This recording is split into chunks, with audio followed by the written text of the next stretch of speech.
Hello everyone, good morning again, welcome back to my mini blog.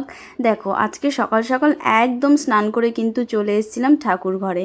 আর সেখানে এসে দেখলাম দিদি কিন্তু খুব সুন্দরভাবে পুজো দিয়েছে। আর এই দেখো, আমাদের বড় মায়ের সামনে কিন্তু আমরা ফ্যানটা দিয়ে দিয়েছি। কি মিষ্টি লাগছে দেখো, বড় মাকে সিঁদুর আর সিঁদুরের টিপ পরে কি মিষ্টিই না দেখতে লাগছে। খুব ভালো লাগে মাকে এরকমভাবে সাজালে।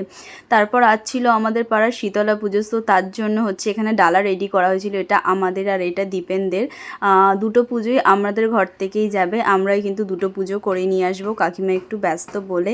আর তারপর দেখো ফাইনালি চলে গেছিলাম পাড়ার মন্দিরে। ওখানে গিয়ে মাকে দর্শন করলাম। কত ডালা পড়েছিল। আর এই দেখো, এটা হচ্ছে আমাদের পাড়ার ঠাকুর। কি দারুণ লাগছে মাকে।